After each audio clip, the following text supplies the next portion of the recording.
So our first member of the Happiness Hall of Fame tonight is Ann Wojcicki. Ann was born in San Mateo. In 2006, she co-founded 23andMe.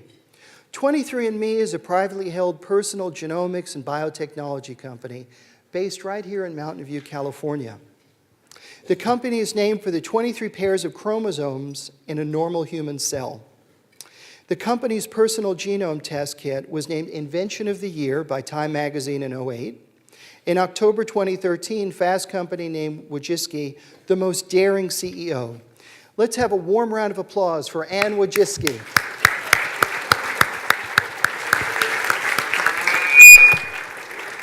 Thanks. Thank you. I have to say, it's quite a pleasure to be at a ceremony about happiness. Certainly much better than one about depression or anger, especially in this day and age. But it was really, I have to say, it was quite inspiring just hearing you speak. And you have a really nice way of conveying these stories. And I walk down University all the time, and my son has noticed Zachary. Is that his name, Zachary? Zach, and and he's often asked, like, should we get him something? Should we do something? And I think it's a nice reminder, those details of how much that little kind of detail and that interaction can bring a lot of happiness. So I've been thinking about, like, what is it that makes me happy? And I'm often known to my friends as, like, I'm always happy. Like, I am one of those people. My yoga teacher calls me the princess of possibilities. Like, I'm always a believer in what can happen and everything is good. And I attribute this, a lot to my parents, who are both here. And I'm really thankful for that. So I was thinking about what is it that they've done. So one of the things I decided not to discuss in detail, but it came up right before this discussion, is my mother was talking about hair. And in some ways, one of the things that makes me happiest is that I never do my hair. And I never wear makeup. And those small details in life make me very happy. But they also factor in with one of the things that my parents taught me that I think was really important, and that is independence, and independence of thought. And they tied in with the fact that, like, you can really only control yourself. And I think one of the most important things my parents really emphasize is, like, how much you are you. There is a crazy world around you, and you can control yourself, but you can't control your surroundings. And I think that's a lesson that has actually been really important for me. Like, one, growing up, I had two sisters. I'm the youngest. They were very bossy. And my parents are very bossy. But it was really good to learn how much I can control myself, but I can't necessarily control their actions. And so it became, it's I think, an incredibly useful survival mechanism. And I think that, I get these questions now as I do a fair amount of press, and I get a lot of questions asking about, the current discussions about sexism and Harvey Weinstein and whatnot that's coming up here, and, like, oh, have you had these issues? And I said I had sort of an idyllic childhood. I grew up here. I never really knew there was this difference between men and women, other than the fact that we use different bathrooms. But then when I went to college, I remember meeting someone once where he was very clear. He's like, oh, like, women shouldn't work. Like, you should graduate college and then you should, like, work. And I realized, like, one of the things that I learned from this is, like, this idea, like, again, I can control myself, I can't control outside. And I remember staring at him and almost looking at him like an anthropological study. I was like, oh, I read about people like you. That's so interesting. I was like, tell me more. I was like, because it doesn't impact me. If he thinks, like, I should work, I was like, I'm not gonna do it. I'm my own person. Like, that's great that you believe it. I'm so curious why. But, like, in some ways, I've been able to, like, really think about almost like that bubble around me, that, like, all these people can have different opinions. That's great. I was like, but I'm gonna do what I want. And so that was, like, a really great, and that factored as well as with, we had this sort of famous issue with the FDA, where, again, the FDA came to us and told us what that we couldn't actually produce our reports the way we wanted to. And one of the things, again, is, I learned, a lot of people looked and they're like, oh, you should have fought, weren't you mad? And in this spirit of being happy, it's so much easier to just, to stay happy than to stay angry. And it became that thing again, is like, well, I can control myself, and I'm just gonna work. I'm gonna figure out, how do I actually win these people over? Because it's so much easier, it's so much less effort to try to make the relationship right than it is to fight.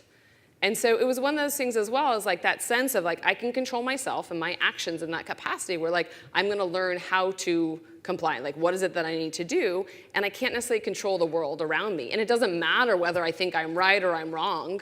I can just control myself and actually make it happen and recognize, how am I gonna make that reconciliation?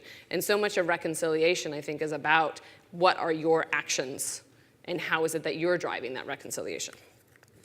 So the second thing I think that my parents did is they really taught us to be cheap. They are, we had all kinds of really funny stories as kids where, the famous one was the Sizzler episode, where my mom would, there's 3 of us as children, but my mom, and if we had friends over, my mom would say, I'm gonna buy 3 all-you-can-eat meals, and the rest of you go to the bathroom. And then we rotate. There's something our whole childhood, there is kind of this sense of you just, every dollar counts and it matters and you want to save, and the value, it was really hammered into me. I remember I loved compound interest charts when I was in 4th grade. I just found it so fascinating. I was like, oh my God, if I save all my money, I'm gonna be a millionaire? That's amazing. And so the thing that I learned about being frugal is that you have independence. And I think one of the most important things I got from that, being independent is the best thing ever. And I had this interview when I was in college. I didn't know what a bank was, an investment bank. I went to go interview at Merrill Lynch. I had no idea really what it was. And I remember coming in, and I was wanted to be a doctor. And so I asked the guy, I was like, well, I'm a biologist. I want to be a doctor one day. What if I just did this job for 2 years? And I remember the guy pulls me aside. He's like, I wanted to be a writer. You see that apartment right there right now? That's mine. He's like, you will never leave this industry. You make so much money, you will never leave. And I remember thinking I will never work here. I hate this. I was like, you can't buy me. Absolutely not. I am not for sale. I will never be trapped in that web of money. And I think that there's something, by not needing and by not wanting, I've been free. And when I was in a job that was bad, I quit. And I had money saved, and I could do things. I took off a year. I had freedom.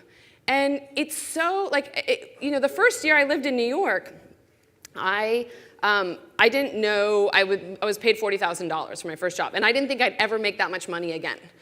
And so I was determined I had to save everything, and I was gonna save, $1,000 a month. And so I walked every day to, I walked 100 blocks a day. I had $15 a week for food. So my mom would ship me dried beans and rice, and I could buy frozen squash for 15 cents each.